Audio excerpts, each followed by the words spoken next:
जो लक्ष्मी की वृद्धि करने वाला है वो गोवर्धन पर्वत। इंद्रियों के भीतर भी जो समाहित होकर परमात्मा की भक्ति के रस तत्व को सराबोर कर दे वो गोवर्धन है हमारा। भक्ति तत्व में जो डूब जाए। भगवान गोवर्धन नाथ जी के चरणों में पहुंचे, बहुत सारा पकवान सम्मुख में रख दिया और बहुत सारा पकवान रखकर भगवान हाथ जोड़कर निवेदन कर रहे हैं, प्रभु आइए पाइए। पर भगवान नहीं आया।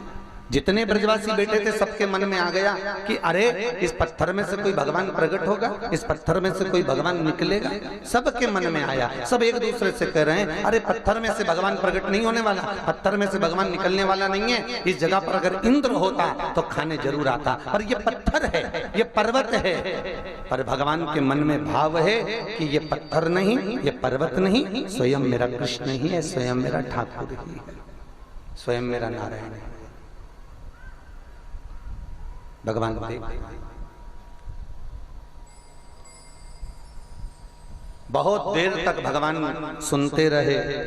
आखिर में जब गोवर्धन पर्वत में से कोई देवता प्रकट नहीं हुआ, ब्रजवासियों का मन उच्छिष्ट हो गया।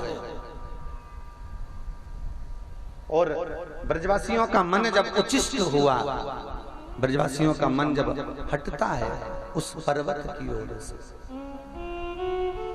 तब भगवान कृष्ण स्वयं हाथ जोड़कर बोले, हे गोवर्धन नाथ जी आप प्रकट होइए।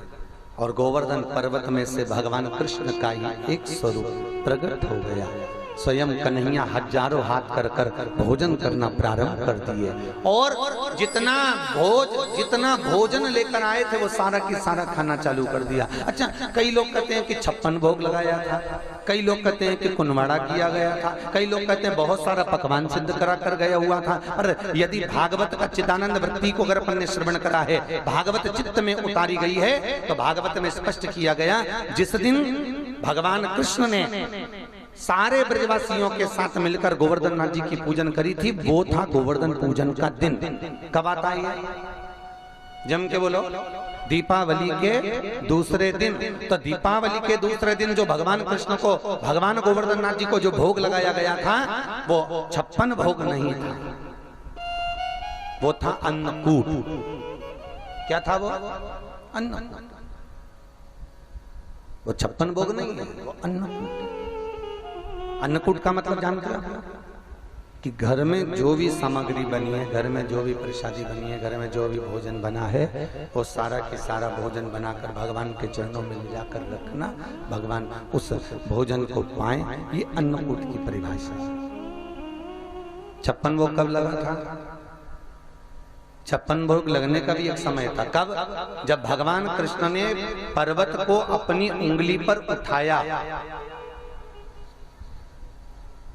जब भगवान कृष्ण ने गोवर्धन पर्वत को अपनी उंगली पर उठाया और पर्वत को अपनी उंगली पर उठाया, एक दिन में भगवान 7 बार भोजन करते थे।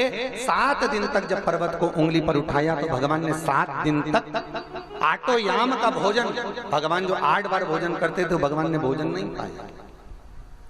और 7 दिन बाद जब पर्वत को जमीन पर वापिस रखा तो 8 समय के भोजन को भगवान ने पाया, तो सतु अटु 56, तब वो 56 भोग के लाया। पर आज के जमाने में तो लोग 56 भोग भी नहीं जानते कि कौन से देवता को लगाना, कौन से देवता को लगाया जाए, किस देवता को लगाना चाहिए, किस देवता को नहीं लगाना चाहिए। आज भी लोगों को यही ज्ञान नहीं है कि 56 भोग किसको लगाएं, किसको ना लगाएं। महाराज अभी एक जगह पर तो कहीं पर मैं देखा था कि शनि महाराज को 56 भोग लगा दिया। कौन से महाराज का? अरे जन के तो बोलो, शनि महाराज का।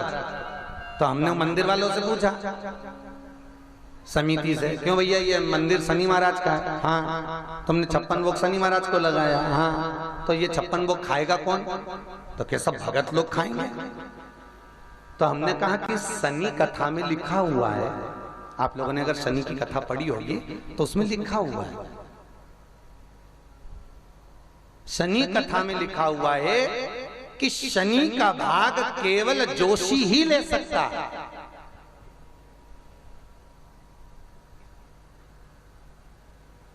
और शनि का भाग जगह यदि जोशी ले सकता है, क्योंकि वही ग्रहण कर सकता है, शनि के भाग को कोई दूसरा ग्रहण नहीं कर सकता, शनि के भाग को कोई दूसरा पा नहीं सकता, शनि के भाग को केवल जोशी ही ग्रहण कर सकता।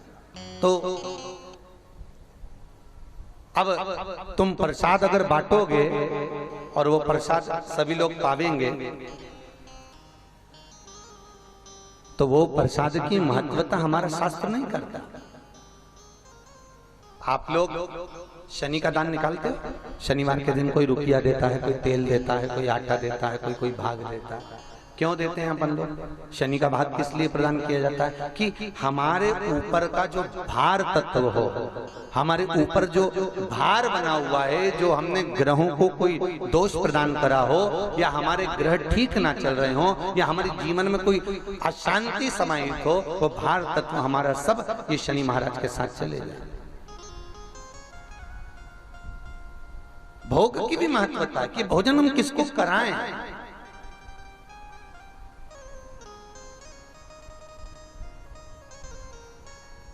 एक बार कुबेर जी ने अपने घर में 33 कोटि देवताओं का भोजन रख दिया, 33 कोटि देवताओं के लिए भोजन रखा। तो देवर्षि नारद ने पूछा, क्यों कुबेर जी, तुमने शंकर जी को निमंत्रण दिया? कुबेर जी बोले, वो तो मैं भूल गया। अब कुबेर को यह लगा कि मैं भगवान शंकर को भूल गया। देवर्षि नारद ने कहा, ये तुम्हारी गलती है कुबेर, अगर तुम्हें कुबेर का पद किसी ने दिया है तो शंकर भगवान ने दिया। जिस कुबेर की आप दीपावली पर पूजन करते हो, ये कुबेर कौन है? तो शिव महापुराण की कथा में लिखा, एक चोर शिवरात्रि के दिन शंकर के मंदिर में चोरी करने के लिए गया था। उसके पास में उजाला करने के लिए अंधेरा बहुत था, जंगल में देखने के लिए कुछ भी नहीं था। उसने अपने तन के कपड़े को उतारा, त्रिशूल को उठाया, उस कपड़े को त्रिशूल में लपेटकर दिए से आग लगाकर चारों तरफ उजाला कर चोरी का सामान ढूंढ रहा था। इतने में शंकर भगवान प्रसन्न होकर प्रकट हो गए। मांग, तुझे क्या चाहिए? वो कहता है, प्रभु मैं पहचाना नहीं, आप कौन हो? भगवान शंकर कहते हैं, मैं शिव हूं। चोर कहता है, मैं चोर हूं। प्रभु मैं पहचानना नहीं आपको। नाथ मांग, तुझे क्या चाहिए? उसने कहा, प्रभु मैंने तो ऐसा कोई अच्छा काम करा नहीं, और आप प्रकट कैसे हो गए? शंकर भगवान बोले, आज शिवरात्रि के दिन तूने मेरे मंदिर में प्रकाश करा है, जा मैं तुझे कुबेर का सिंहासन प्रदान करता हूं, तो कुबेर बनकर बैठेगा। तो जिस दीपावली के दिन जिस कुबेर के लोग पूजन करते, चोट्टा है, चोर।